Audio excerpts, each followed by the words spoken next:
Punjabi novel ਟਾਵਾਂ ਟਾਵਾਂ ਤਾਰਾ ਕਿਸ਼ਤ number 56। ਲਾਹੌਰੋਂ ਇਤਲਾਹ ਆਈ ਫਰਹਾ ਦੇ ਅੱਬਾ ਮਲਕ ਅੱਲਾ ਯਾਰ ਖਾਨ ਨੂੰ ਦਿਲ ਦਾ ਦੌਰਾ ਪਿਆ ਤੇ ਉਹ ਹਸਪਤਾਲ ਅਪੜਨ ਤੋਂ ਪਹਿਲਾਂ ਫੌਤ ਹੋ ਗਏ। ਖਾਲਿਦ ਨੂੰ ਬੜਾ ਅਫਸੋਸ ਹੋਇਆ। ਉਹ ਜਨਾਜ਼ੇ ਵਿੱਚ ਸ਼ਾਮਲ ਨਾ ਹੋ ਸਕਿਆ, ਪਰ ਕੁਲਾਂ ਵਾਲੇ ਦਿਨ ਅਪੜ ਗਿਆ। ਨਈਮ ਲਾਹੌਰੀ ਸੀ। ਉਹਨੂੰ ਵੀ ਹੋਸਟਲ ਵਿੱਚ ਟੈਲੀਫੋਨ ਕਰ ਦਿੱਤਾ ਤਾਂ ਜੇ ਇਸ ਮਹੀਨੇ ਦਾ ਖਰਚ ਦਿੰਦਾ ਜਾਏ, ਨਾਲੇ ਮਿਲ ਲਵੇ। ਉਹ ਵੀ ਮਲਕ ਸਾਹਿਬ ਦੇ ਘਰ ਆ ਗਿਆ। ਸਾਰੀਆਂ ਧੀਆਂ ਆਈਆਂ ਹੋਈਆਂ ਸਨ। ਉਹਨਾਂ ਦੇ ਸਹੁਰੇ ਤੇ ਬਾਲ ਵੀ ਨਾਲ ਸਨ। ਪਿੰਡੀਓਂ ਸ਼ਹਿਨਾਜ਼, ਉਹਦਾ ਖਾਮਨ ਤੇ ਬੱਚੇ ਵੀ ਆਏ ਹੋਏ ਸਨ। ਬੜੇ ਚਿਰ ਪਿੱਛੋਂ ਸਾਰਿਆਂ ਨਾਲ ਮੁਲਾਕਾਤ ਹੋਈ। ਕੁੜੀਆਂ ਦਾ ਰੋ ਰੋ ਕੇ ਮੰਦਾ ਹਾਲ ਹੋ ਗਿਆ ਸੀ। ਫਰਹਾ ਤੇ ਮਾਸੀ ਫਾਤਮਾ ਤੇ ਜਿਵੇਂ ਅੱਧੀਆਂ ਮਰ ਗਈਆਂ ਸਨ। ਵੈਣ ਕਰ ਕਰਕੇ ਤੇ ਰੋ ਰੋ ਕੇ ਉਹਨਾਂ ਦੇ ਸੰਗ ਬਹਿ ਗਏ ਹੋ ਸਨ।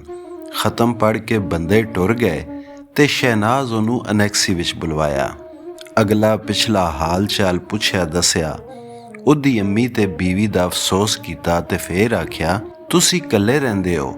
ਹੁਣ ਮਾਸੀ ਤੇ ਫਰਹਾ ਵੀ ਇਕੱਲੀਆਂ ਹੋ ਗਈਆਂ ਨੇ। ਤੁਹਾਨੂੰ ਇਹਨਾਂ ਦਾ ਖਿਆਲ ਰੱਖਣਾ ਚਾਹੀਦਾ ਹੈ। ਰੱਖਾਂਗਾ। ਭਲਾ ਕਿਵੇਂ? ਜਿਵੇਂ ਵੀ ਹੋਇਆ ਨਿਕਾਹ ਕਰ ਲਵੋ। ਤੁਹਾਨੂੰ ਤਰਸ ਨਹੀਂ ਆਉਂਦਾ ਇਹਦੇ ਉੱਤੇ? ਉਹਨੇ ਉਮਰ ਗਾਲ ਦਿੱਤੀ ਏ ਤੁਹਾਡੇ ਪਿੱਛੇ। ਵੇਖਦੇ ਨਹੀਂ ਸੁੱਕ ਸੁੱਕ ਕੇ ਤੀਲਾ ਹੋ ਗਈ ਏ। ਜੇ ਤੁਸਾਂ ਸਹਾਰਾ ਨਾ ਦਿੱਤਾ ਤੇ ਹੁਣ ਉਹਨੇ ਕੋਈ ਨਹੀਂ ਬਚਣਾ। ਮਾਸੀ ਅੱਗੇ ਹੀ ਮਰਨ ਨੂੰ ਫਿਰਦੀ ਏ।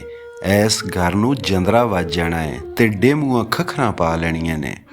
ਮੇਰੀ ਔਲਾਦ ਜਵਾਨ ਹੈ। ਮੇਰੇ ਲਈ ਹੁਣ ਮੁਸ਼ਕਿਲ ਹੋ ਗਿਆ ਏ।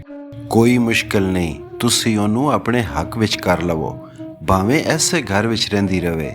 ਜਿਉ ਤੇ ਪਵੇਗੀ, ਨਹੀਂ ਤੇ ਉਹਨੇ ਚੱਬੇ ਵਿੱਚ ਦੁਖਦੀ ਥਾਪੀ ਵਾਂਗੂ ਅੰਦਰੇ ਅੰਦਰ ਸੜ ਬੁੱਝ ਜਾਣਾ ਹੈ।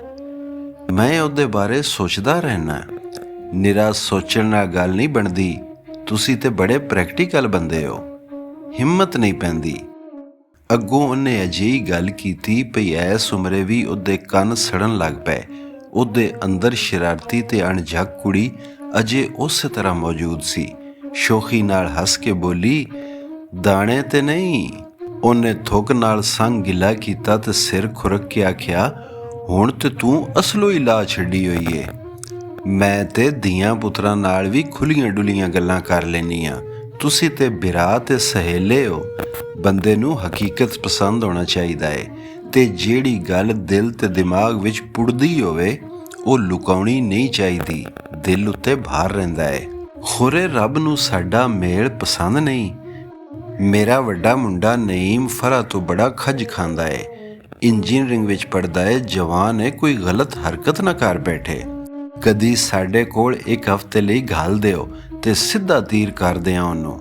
ਆਪੂ ਤੁਹਾਡੇ ਵਿਆਹ ਦੇ ਕੱਪੜੇ ਸਿਲਵਾਉਂਦਾ ਤੇ ਗਹਿਣੇ ਪਸੰਦ ਕਰਦਾ ਫਿਰੇ।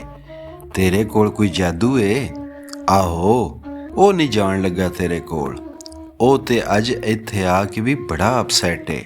ਅਸੀਂ ਜਿਹੜੀਆਂ ਜ਼ਨਾਨੀਆਂ ਹੁੰਦੀਆਂ ਨਾ, ਅਸੀਂ ਕੁਝ ਗੱਲਾਂ ਵਿੱਚ ਬੜੀਆਂ ਹੁਸ਼ਿਆਰ ਹੁੰਦੀਆਂ। ਕਿਹੜੀਆਂ ਗੱਲਾਂ ਵਿੱਚ?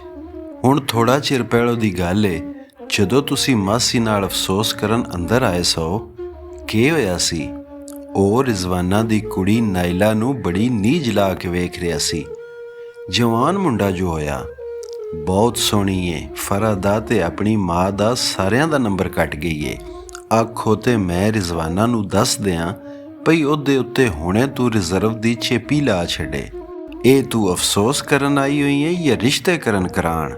ਸਾਰੇ ਕੰਮ ਨਾਲ ਨਾਲ। ਮਰਨ ਵਾਲਿਆਂ ਨਾਲ ਆਪੂ ਤੇ ਨਹੀਂ ਮਰ ਜਾਈਦਾ। ਆਪਣੀ ਬਾਜ਼ੀ ਤੇ ਖੇਡਣੀ ਹੁੰਦੀ ਏ। ਤੇਰੇ ਬੱਚੇ ਵੀ ਸੋਹਣੇ ਨੇ, ਪਿਓ ਜੋ ਸੋਹਣਾ ਨੇ, ਪਰ ਉਹਨਾਂ ਦੀ ਛੱਡੋ। ਉਹਨੇ ਆਪਣੇ ਕਲੇਲੇ ਜਿਹੇ ਰਿਸ਼ਤੇਦਾਰਾਂ ਵਿੱਚ ਰਿਸ਼ਤੇ ਲੈਣੇ ਦੇਣੇ ਨੇ। ਮੈਂ ਰਿਸ਼ਤੇ ਦੀ ਗੱਲ ਤੇ ਨਹੀਂ ਕੀਤੀ। ਕਰੋ ਵੀ ਤੇ ਕੀ ਫਾਇਦਾ? ਮੇਰੀ ਕੁੜੀ ਉੱਤੋਂ ਚੰਗੀ ਜਾਪਦੀ ਏ, ਪਰ ਹੈ ਬੜੀ ਔਗਤ। ਹੁਣੇ ਤੋਂ ਅੱਗੋਂ ਜਵਾਬ ਦਿੰਦੀ ਏ। ਤੂੰ ਕਿਸੇ ਨੂੰ ਤੇ ਬਖਸ਼ ਦਿਆ ਕਰ, ਖਾਵੰਦ ਨੂੰ ਵੀ ਚੂੰਬੜਾਂ ਦਿੰਦੀ ਰਹਿੰਦੀ ਹੋਵੇਗੀ। ਨਹੀਂ, ਉਹ ਤੇ ਫਰਿਸ਼ਤਾ ਬੰਦਾ ਏ। ਉਹਦਾ ਕੋਈ ਮੁੱਲ ਨਹੀਂ। ਮੈਂ ਲੱਗੀ ਰਹਿੰਦੀ ਹਾਂ। ਉਹ ਹੱਸ ਛੱਡਦਾ ਏ। ਮੈਂ ਉਹਦੀ ਹੱਥ ਬੱਧੀ ਗੁਲਾਮ। ਤੇਰਾ ਮਤਲਬ ਏ ਕਨੀਜ਼? ਨਹੀਂ, ਕਨੀਜ਼ ਮੇਰੀ ਚਾਚੇ ਦੀ ਧੀ ਦਾ ਨਾਂ ਏ। ਬੜੀ ਲੜਾਕੀ ਏ। ਅੱਛਾ ਉੱਠ ਚਲੀਏ। ਤੇਰਾ ਖਾਵੰਦ ਤੇ ਦੂਜੇ ਲੋਕੀ ਕੀ ਆਖਣਗੇ? ਮੇਰੇ ਖਾਵੰਦ ਨੂੰ ਮੇਰੇ ਉੱਤੇ ਇਤਬਾਰ ਏ। ਰਹਿ ਗਏ ਲੋਕੀ। ਮੈਂ ਨਹੀਂ ਕਰਦੀ ਕਿਸੇ ਦੀ ਪਰਵਾਹ, ਤੁਸੀਂ ਮੇਰੀ ਗੱਲ ਦਾ ਜਵਾਬ ਦਿਓ। ਅੱਛਾ ਸੋਚਾਂਗਾ।